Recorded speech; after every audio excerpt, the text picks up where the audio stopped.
take feedback from global thinkers on their assessment of the India journey.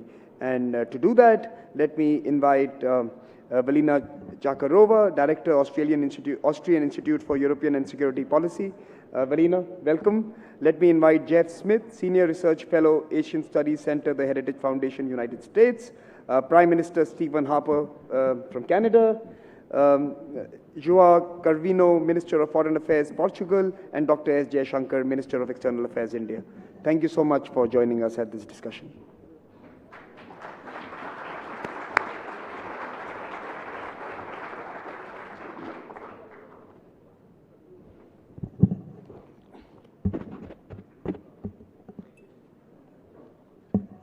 We will be taking questions, and just to let you all know that those who are seeking to ask our panelists some questions, please walk to the mics, which are located at multiple locations in the room, and pose your questions. We will collect a bunch and then turn back to the speakers. Do not make your questions into commentaries.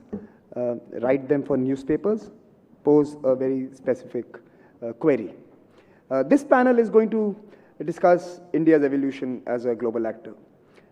At 75, its dynamic evolution, its role in various issues from climate change to humanitarian crisis to global peace, its development in the technology sector, its pathways that will impact all of you and all of us. It will also discuss global assessments of where India is, global expectations from India, and perhaps how does India work with its key partners in the days ahead. To get this started, let me first turn to my friend Jeff Smith. Jeff, India at 75. What does that evoke? What does India at 75 mean for you as a global partner of India, as someone who's been watching India, as someone who's been writing on India? Thank you, Samir, for having me. It's a pleasure. And I will request all the speakers to bring the mic as close to their mouth as possible. Okay. Because the YouTube folks have been cribbing since yesterday that the audio is bad, so bring it close to you. It's an honor to be on such a distinguished panel. When I think of India at 75, what stands out most to me is that it's become a responsible international actor. You know, international relations theory tells us that when a country so large rises so quickly, traditionally it's been a destabilizing phenomenon. And China has in some way proved these realist theorists correct in the way it's been acting more belligerently, with more nationalism, aggressive in its territorial disputes. You know, it's fairly remarkable that India has risen the geopolitical hierarchy so quickly. It was the 10th largest military spender in the world in 2009. Today it's the 3rd. If China had not overshadowed its rise, all we would be talking about is how quickly India has risen. And yet it hasn't become a destabilizing international actor. In fact, I would argue it's become more responsible. It's not aggressively seeking to redress historical grievances. It's not bullying its neighbors. It's not seeking to reclaim lost territory. In fact, it's settling its disputes responsibly in international forums. It's being more magnanimous in its neighborhood. It's treating its neighbors more kindly than it had in the past. It is defending the rules-based order. It's being a good partner to the West. It's being courted by international capitals across the world.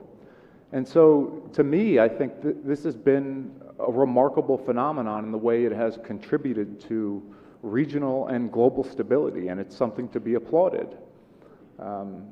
That, to me, is the most remarkable thing about India at 75.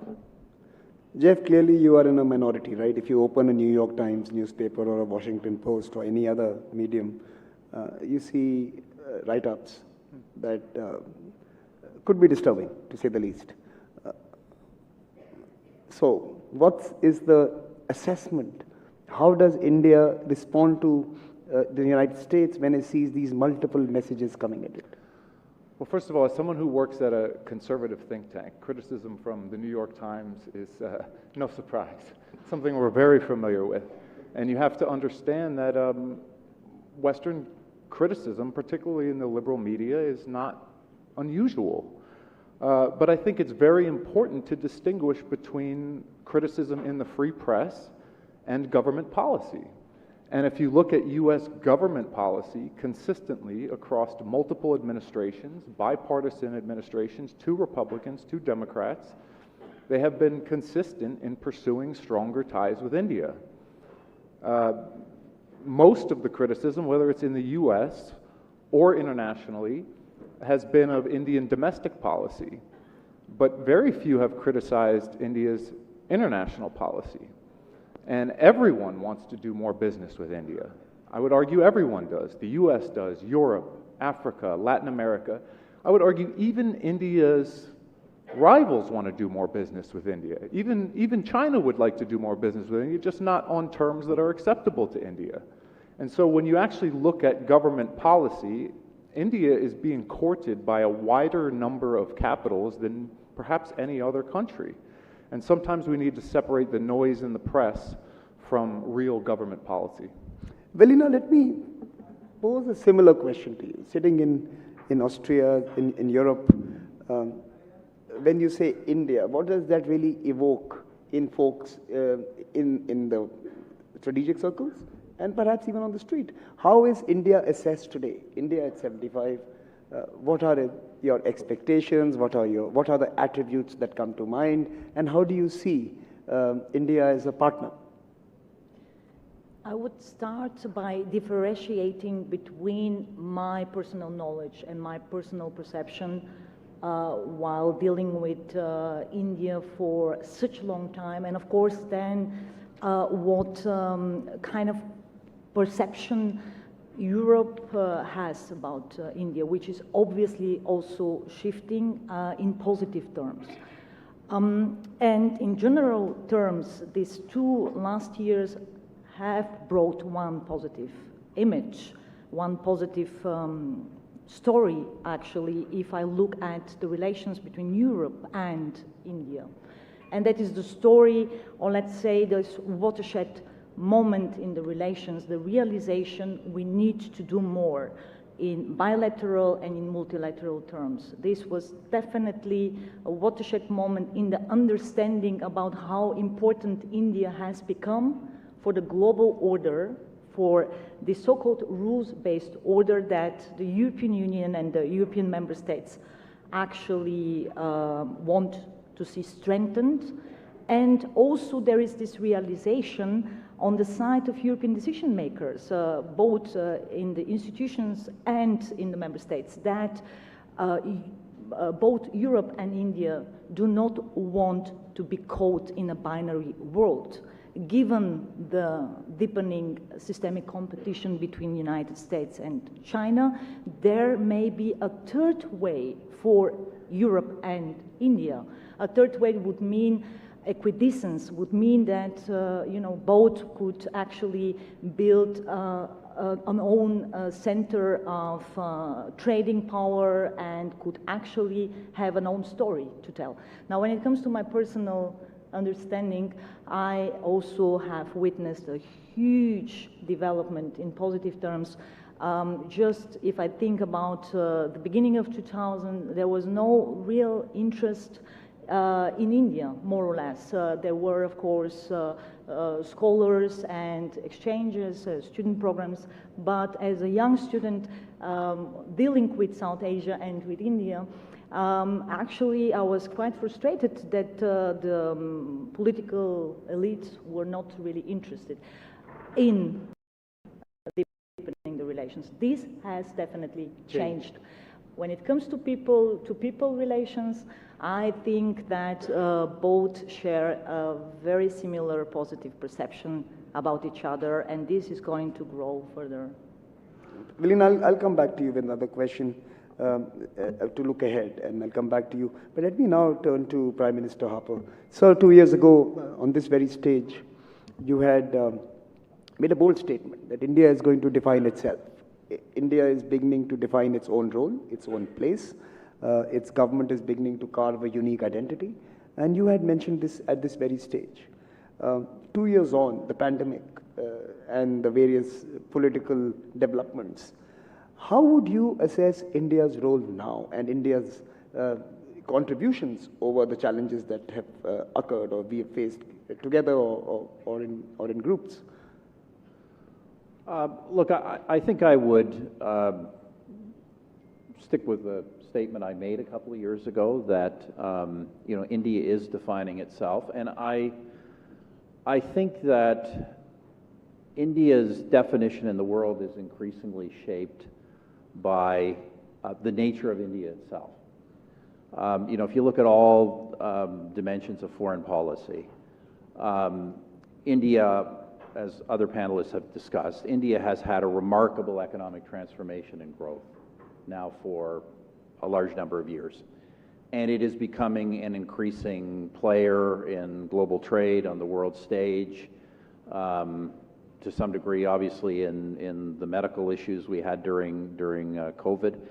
And for that reason, it's increasingly relevant to investors, to business people around the world.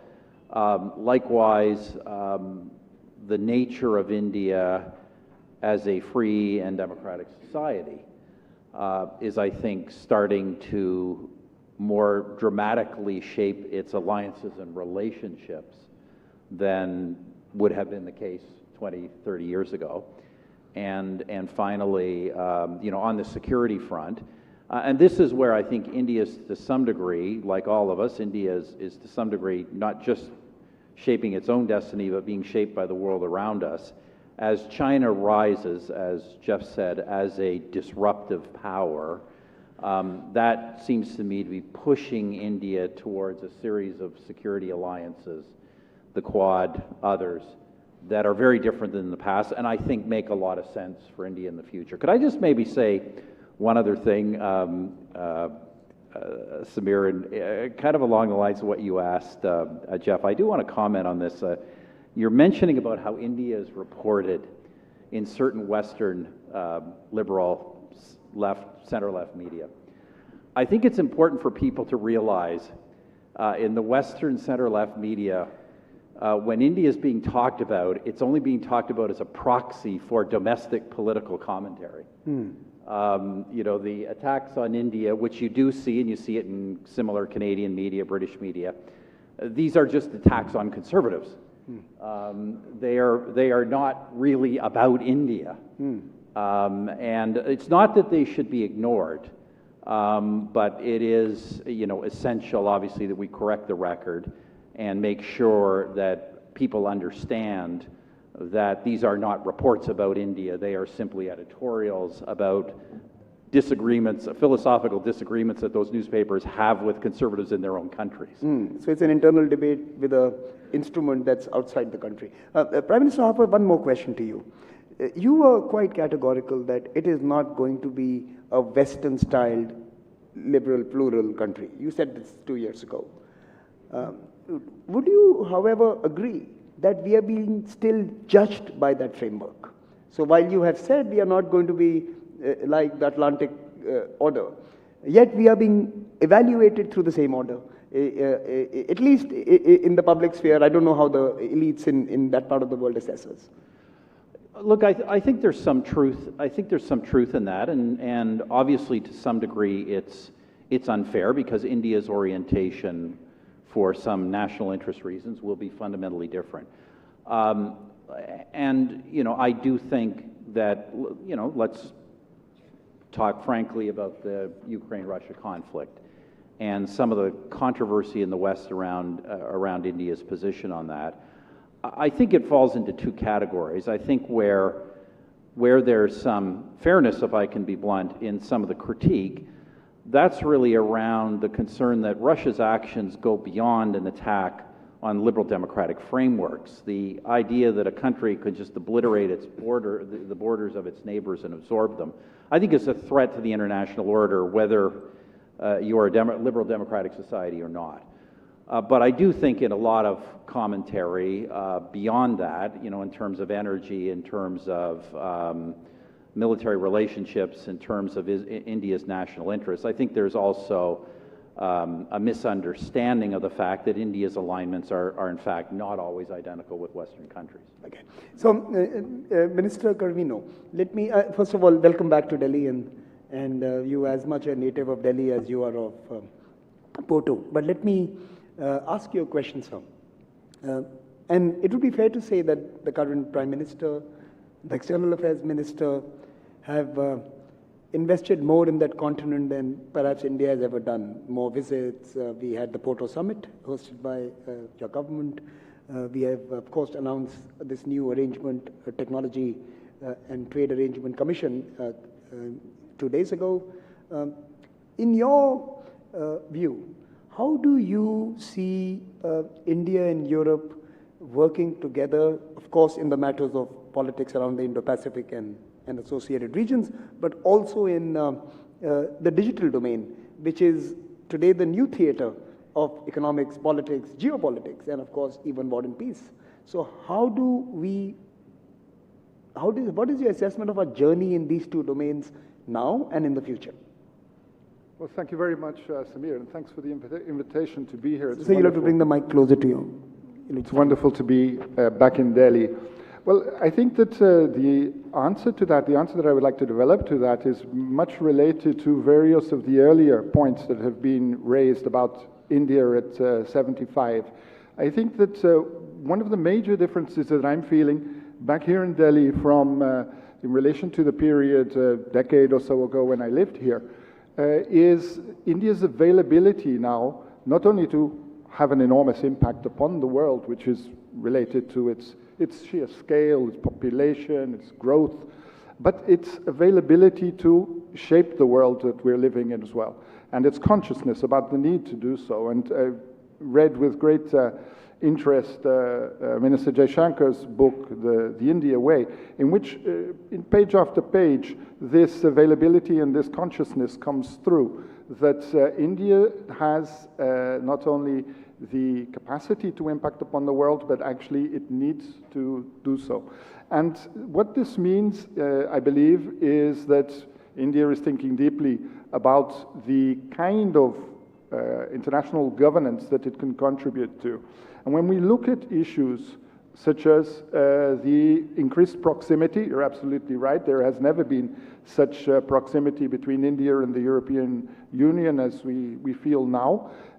It is related to an awareness that we have between those two entities, India and the European Union, a series of commonalities that are of relevance to the way that we look at the world and to the world that we would like to help shape. So connectivity issues, digitalization, the establishment of common norms, a platform of understanding about the flow of information that we need in the world that we're building, and at the same time a sense of urgency that results from the very clearly broken nature of globalization that we're facing at the moment. And the Russian invasion of Ukraine has illustrated this in a very profound manner, and it has an impact, as Prime Minister Harper mentions, not only upon the borders of Ukraine, but upon global geopolitics, including in the Indo-Pacific region. So I think that it is a very natural approach from India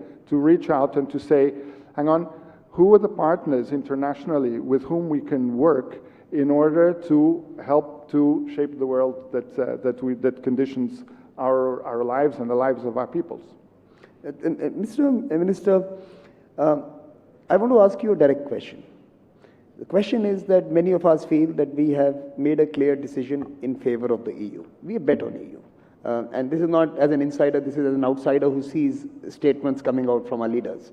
We feel India has put all its force, political capital and resources to build a strong, powerful partnership with the EU. Does EU feel the same?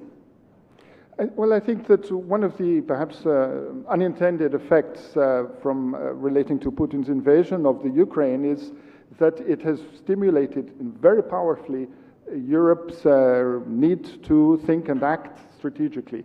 And this makes the European Union a more interesting partner for India and for others around the globe. And I think that when we look at the kind of issues that are relevant for the European Union. And you mentioned earlier digitalization and the way that we structure our international interactions. I think that now that in Europe there is this very clear consciousness that we need to relate our international interactions, we need to balance them with strategic trust.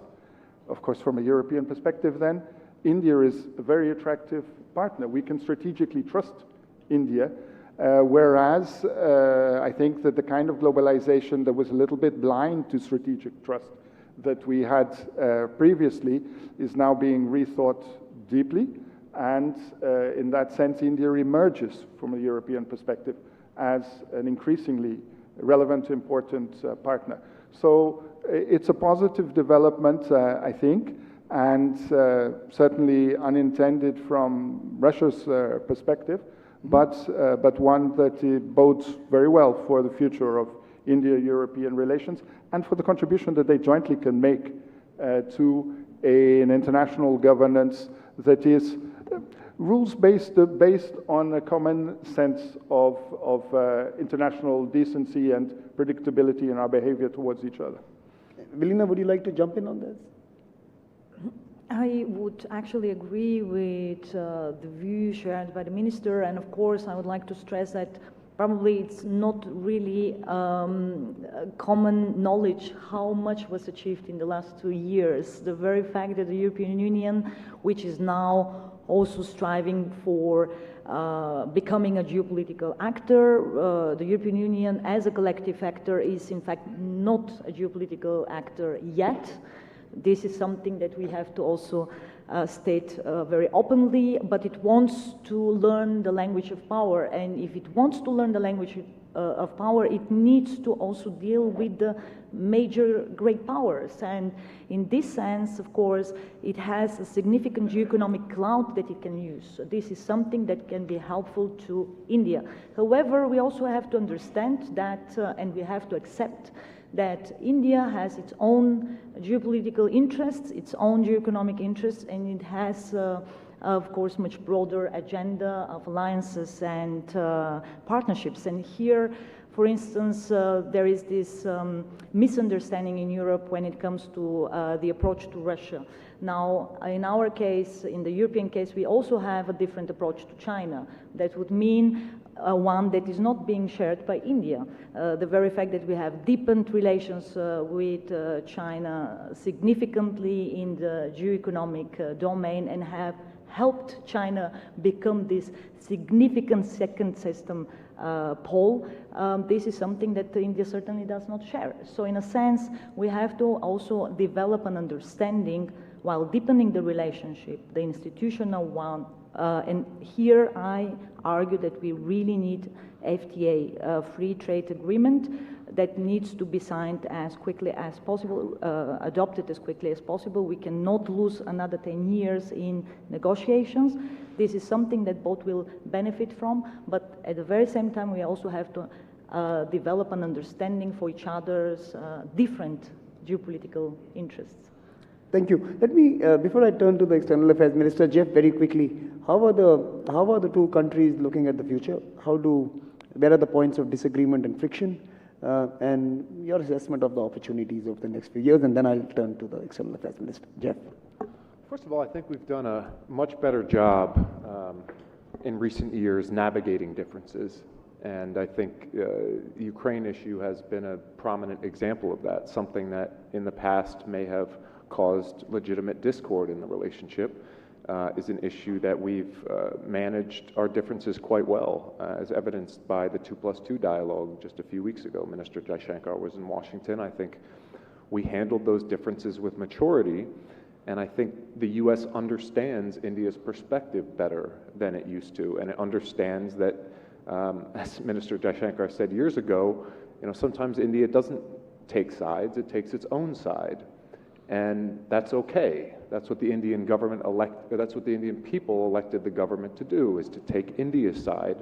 But the beauty of it is that our interests are often in alignment. And so India's side often is the same as the US and Europe on these issues. But it's incumbent on us to demonstrate why it's in India's interests to cooperate on issues, not tell them and lecture them why it's in their interest, but demonstrate why we have common interests and pursue ways to operationalize those interests. I think we've come a long way in that regard. Mr. Minister, let me turn to you. So I thought maybe we could use this opportunity for you to disclose some of your private meetings with the leaders you meet during your visit. You don't have to name them. You can just give us some anecdotes. I mean, and let me kind of frame it. Maybe you can tell us, as you travel through the various countries that you visit, what is the most often heard criticism or complaint or maybe a curious question that you hear that befuddles them in terms of our actions, and also perhaps a flavor of what they want from you. What is their expectation from you? So I think a mix of both, that what befuddles them and what excites them about your visit, when you go and visit them or when our Prime Minister visits them. If you disclose names, it will be good, but also without names, it will be fine. Thank you. I would give you a more analytical and probably more detached answer than you are expecting. So look, when we are looking at India at 75, it's not just India at 75, we are also looking at another 25 years ahead. You know, what have we done? Where have we fallen short? What do we want to do? Because those are often the conversations we have when we go out. If I were to pick a single thing we've done, a difference we've made to the world in the last 75 years, it is the fact that we are a democracy. If today there's a sense in the world that, you know, for all the ups and downs of history, what's happening in different geographies, but somehow in all of us there is that gut sense that democracy is in some form the future. A large part of it is due to the choices that India made and choices that India stuck with in very difficult situations. And there was a time when in this part of the world we were pretty much the only democracy. So if democracy is global today, or we see it as global today, I think in some measure that credit is due to India. Now, it's also fair when we look back at 75 years, we should reflect on where we have come up short. And I would say the 2-3 areas which are quite obvious. One, clearly we didn't pay the kind of attention to our social indicators, our human resources, as we should have. 2, we didn't concentrate as much on manufacturing and technology strengths as we should have. And 3, in terms of foreign policy, probably in the mix of various elements, we didn't give as much importance, as much weight to hard security as we should have. And I say this because, this is not a polemical criticism of the past. Other countries who were in similar situations did exactly this, and which is one of the reasons why some of them are today ahead. It is something we are trying to do now. I mean, these are exactly the areas we are trying to correct at this point of time. So it's not that it can't be done. It is being done even as we speak. So what is it I think we should be doing in the future? One, I would say most of all, to me, the next 25 years is about capability, capability, and capability in every possible domain, in every possible way. We should be completely fixated on outcomes. We should be utterly practical about how we leverage the international environment. So a lot of the conversations which we have when we go abroad is about capability building. The second is, and that goes back to some remarks you made about how we are perceived. Look, we have to be confident about who we are. I think it's better to engage the world on the basis of who we are rather than try and please the world as a pale limitation of what they are. This idea that others define us, that somewhere there we need to get approval, other quarters. I think that's an era we need to put behind us. And definitely, I would hope in the next 25 years, we will be even more deeply international in terms of our commitments, in terms of our responsibilities, in terms of our role than we are. And since you're asking me, so all these conversations, say something which is of interest. I must say my morning was made today by meeting a fellow foreign minister who told me that Gujarat is ahead of globalization. Actually, he said Gujarat doesn't need globalization. They're already out there. I think in a way, I would hope in the next 25 years, India too is actually at the forefront of a kind of a right kind of globalization, more decentralized, more fair, one which works for everybody, and one which is not leveraged, which is not weaponized. So let me ask you, let's flip this question. What do we expect from the world? We have some key partners, we are diving into certain key relationships, whether it's the EU, whether it's the US, whether it's our big investments or political and economic investments into Africa. What are we seeking from the world as we move to the capacity stage of our next 25 years? Well, I think I would look at it, I think I'll tell you what we should not be doing. We shouldn't be looking at the world with a sense of entitlement. We need to earn our place in the world, and which to a certain extent would therefore come to the issue of how does the world benefit by the growth of India. We need to demonstrate that.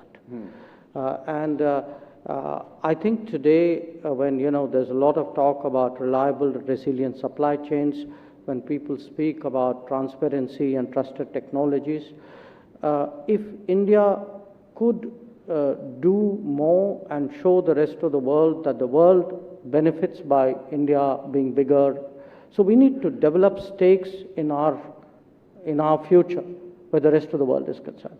I think some of that is happening. Some of that is happening for strategic reasons, obviously. But we need to make more of it happen, especially for economic reasons. Prime Minister Harper, would you like to come in on something that the Minister said? Would you have a comment? I would look, I guess as I was listening to the Minister, there's one comment I think really needs to be made, and that is to reflect, because the Minister rightly reflected on some things India can do better in the future. But I think we should take a moment at 75 to reflect on what a relative success India actually is. Now, if you look at all of the countries that emerged from colonialism in the post-war period, and you focused on their various vulnerabilities, strengths and weaknesses, you would look at India and you would say, look at this country of just enormous cleavages, regional, religious, linguistic, social, cultural, and with enormous social and economic challenges. And here we are 75 years later, and of all the countries that have emerged from that past, there are very few that have demonstrated the unity, the high levels of governance, the advancement of human rights and democracy, the economic advancement, the eradication of hunger. So, look, I think that we obviously need to reflect on what India can do better or different. But it is a remarkable success story, and compared to other countries that objectively should have been way ahead of India, India is ahead of just about all of them. So we are going to open it up to all of you. I would request you to walk to the mic and pose your question. My young fellows, especially the Raisina young fellows, the officer trainees. I would want to see some young voices come into this conversation as well. But till they come to the mic, why don't you go ahead? We'll take a bunch of questions. Okay, do introduce yourself and short questions, no commentaries. Thank you very much. Thank you very much, Dr. Hai Quen from Tel Aviv University, Israel. My question is to Minister of Foreign Affairs of India. You spoke about self-confidence. We really appreciate, we really are aware of the fact that India is is the largest democracy in the world, and it is a rising power. So my question is to you is regarding what are your plans for turning India into a permanent member into a permanent member of the UN Security Council? Thank you. There are two questions from that end. Please go ahead, the young fellows. Thanks, Samir. My question is also to... What's your name? Introduce yourself. My name is Mohammed. I am from Egypt, and I am with the Raisina Young Fellows. So my question is to His Excellency, the Minister of India, Mr. Jaishankar. You mentioned yesterday the efforts of India to increase food supply and increase the production of wheat. So could you please elaborate on that? And the next question, please. Yeah, just come. You're going to get Go ahead. Yeah, but please go ahead. Please. Okay. Esther. Thank you, Samir. My name is Esther. I'm from Foreign Policy Community of Indonesia. My question is to Your Excellency Minister Jaishankar. Earlier, you said that in the future, India should be confident and that it should define itself based on what it thinks of itself, not what the world think of itself. Just today, there's an article released in Foreign Affairs by Dr. Shashi Tharoor saying that India should be clear on its stance on Ukraine, and I quote, "An India that equivocated on Ukraine cannot blame others for responding with the same indifference if China decided to teach it a lesson and withdraw the troops." Shashi is sitting right here. Yes. So I'm wondering, what are your thoughts about this? Because Indonesia is in a way in the same stance in India. We don't want to choose sides, but at the same time, we have this big question of neutrality and many others. Thank you so much. And final question here. Thank you very much. Thank you. I'm Vijayakant. No, the one in front, sir, please. Okay. Go ahead. This is Ali Miftahi. I'll come to you. Let's take the... Ali Miftahi, Deputy Chief of Mission, Embassy of Tunisia. My question is to Dr. Jaishankar. It's quite simple. You are saying that 75 years of independence of India is about what have been achieved so far. My question is, and what you are looking to do for the next 25 years. How do you see the Indo-Pacific region and the world for the next 25 years? This is for Dr. Jaishankar and for all the panelists. Thank you very much. I'm going to convert the question for all of them because it's only coming. Yes. Wait. The gentleman there and no more questions. Last question there. We are running out of... Yeah, please go ahead. This is Vijayakant from Kathmandu. I have a question to External Affairs Minister, Dr. Jaishankar. When India was independent, it has created a democratic movement in all other South Asian countries. What you were looking for during the more 25 years as democratic institutions, and what India has looking to bilateral relations and multilateral relations with other South Asian countries. Thank you. Okay, I'll take you. Go ahead. Patrick. Thank you. Thank you very much.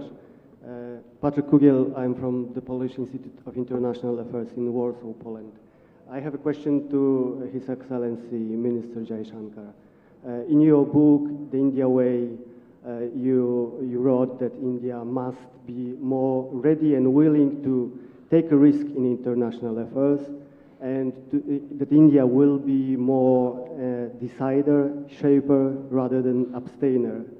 But yet, for the last 2 months, India abstained at least 11 times at the different forums at the UN on different resolutions concerning Russian aggression against Ukraine. So my question is, wasn't that a good moment, actually, to take a risk and to have a more principled position, not to abstain, but to Question say, is, what is the question? I got the question. You got the question. Okay. Thank you very much. So risk-taking and the abstention, I think that's the question. And your book, by the way, is featured in most of the questions. The India Way. So I'll start with you, and then I'll go down. Yeah, yes, I think people shouldn't just pick on me. Let's sort of broaden it out. But look, let me give very quick replies because I know the clock is ticking. It's, on the Security Council, we have our plan. The problem is we need to have other people to have a plan which is similar to our plan. Correct. On the wheat, I answered it yesterday, which was, we have a significant wheat production. We would obviously like to go into the global markets, and try to compensate for the shortfalls as much as we can. In fact, in respect of Egypt, because that's where the question came from, it's one of the countries with whom we are talking. There were two Ukraine issues, one relating to Shashi's article, and in fairness, I haven't read it, but she was going through it at a high speed, which was too fast for me. But Shashi also wrote it at high speed. Yes, I know. I'm not sure I would understand it very much better after reading it either. Here's the point, and it goes to the last question. We spent a lot of time yesterday on Ukraine, and I've tried to explain what our views are, but also explain that in our minds, the best way forward is to focus on stopping the fighting, getting the talking, and finding ways of moving forward. And we think our choices, our positions are best placed to advance that. The question which I had about, where are you going to go 25 years from now? I think more or less I answered that, we think more international, we think stronger capability, we think more relevance to the world, and obviously to the Indo-Pacific as well. And the question which the person from Nepal asked on South Asia, that in a sense, 75 years, there's more democracy in South Asia than there was 75 years ago. Where will we be 25 years from now? I would say probably the shortest, most truthful answer to that would be we would like to see more prosperity in South Asia. That if India has been, in a sense, an example of democracy or a promoter of democracy in South Asia, we would now like to be part of a larger lifting tide so that, the rest of South Asia grows along with us. Final words from the rest of the panelists. You want to come in on anything that you heard? You have some thoughts on his responses or what you heard as questions? Jeff, would you like to come in? I'm going to be short honest, answers? I don't think I understood a single question that was asked from the audience. Okay. It was very garbled. But no, this has been a great opportunity to reflect back on India at 75. Samir, I want to give you and the ORF team credit for putting together another fantastic international conference in a challenging environment, frankly. It's been a great honor to share the panel with these esteemed guests. I've learned a great deal, and I look forward to returning again. Minister Cravino? Well, I think that one of the things that is comforting from a European perspective is that to hear here in India that the next few decades are not necessarily reduced to a story of bipolarity between the US and China. There's a lot more happening out there, and India has a very major role to play, which we welcome. We welcome greatly, and we believe that linkages between Europe and India can be a strong part of that. So I'm very pleased coming back to Delhi. Samir, you diplomatically pointed out earlier that we in the West have a tendency to tell other people what they should do. I think in this case, I'll say that the Indian foreign minister's answers are probably the best answers on Indian foreign policy, so I'll let them stand. And Velina, final words to you. Both Europe and India do not want to see an emergence of a second Cold War. They do not want to see a bifurcation of the global system. And we have a story to tell together. And that means, of course, a story that is different, that does not necessarily mean alliances in this Cold War understanding, which is why if there is one development, geopolitical development that I'm really optimistic about, it is the relationship between Europe and India. Capabilities, capabilities, capabilities. We can deliver on that as well. So there is definitely a shared interest. And I also want to say once again, because I think that there is a lack of understanding about the great potential of India in the West, not only in Europe, but also to some extent in the United States. I think that, and I will say something very provoking at the end, the West, in fact, needs India more when facing the rise of China and the imperiled global order. how to repair this imperial order, then India needs, in fact, the West when facing China in South Asia. So in fact, in this particular case, we have to also develop an understanding for national interests, for geopolitical choices, and we have to find these avenues for cooperation instead of actually aggravating each other because of some other choices that we do not share. Mr. Minister, final words. I mostly agree with what everybody said, and not out of courtesy, but really out of a genuine belief. I think India, EU, I mean, no disrespect to anybody else, including Canada, but I really think India, EU, because this has been very much a session with EU at the focus, beginning with the keynote. The India-EU partnership needs more attention, needs more work, needs more commitment, and needs to get a higher profile. Great. So please join me in applauding this wonderful discussion and the wonderful panelists.